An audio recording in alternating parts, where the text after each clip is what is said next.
बात है सन 1971 की।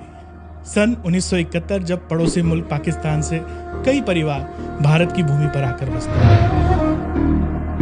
हमें आप ये बताइए कि अवतार चरित्र क्या है? मुझे कुछ नहीं पता है। इस कविता का ये अर्थ यहाँ तो नरहरदास जी के मस्तिष्क में होगा या भंवरदास जी ने आलेखन किया। धन्य धन्य धरो मित्र हरि। बारहट और बारोट इन दो में फर्क है। भुज का साहित्य से सदियों का नाता है। पूरे भारतवर्ष की एकमात्र ब्रज भाषा पाठशाला। तो पिंगल नाग के नाम से ये पिंगल विद्या प्रसिद्ध हुई।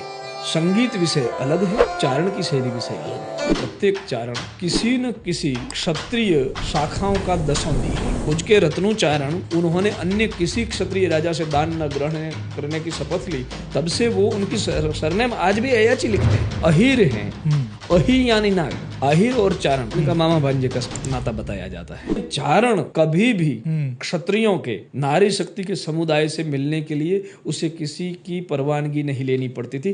फिर जोहर होते थे, केसरिया होता था जी, शाका होता था। सनातन धर्म के किसी भी देवता को आप मानते हैं तो 24 अवतार की स्तुतियां अवतार चरित्र में है। आरंभे अग्रेशम बदन सिंदूर यरुण विच्छरियम वहन आशु वैचित्र्यम बुद्धिवर्दाता लंबोदर। मैंने कंब को पढ़ा, महर्षि वाल्मीकि की रामायण पढ़ी, रसिक बिहारी को पढ़ा, लेकिन कुछ कुछ जगहों पर तो जहाँ नरहर पहुंचा वहां पर राम सोच मुनि त्रास मोच हनुमंत विजय जश मैत्र दल मुख में लहे रहे न जीवन आस चले वीर रजपूत सबके हिल मिल मरण उदास। जिन कविताओं के माध्यम से हम समाज के अंदर वाहवाही बटोरते हैं, उस वक्त उसका सर्जन रोजी रोटी के लिए नहीं किया था, वो किसी वीर पुरुष का महापराक्रम था, उसको प्रोत्साहन देने के लिए किया था। चारण कवियों में दो महान कवि हुए, महात्मा ईश्वरदास जी और महात्मा नरहरदास जी, और दोनों को सदगुरु के रूप में दो महान पवित्र ब्राह्मण मिले। अब ये नरहरदास जी की भाषा समृद्धि हमने देखी, अब नाद वैभव देखी।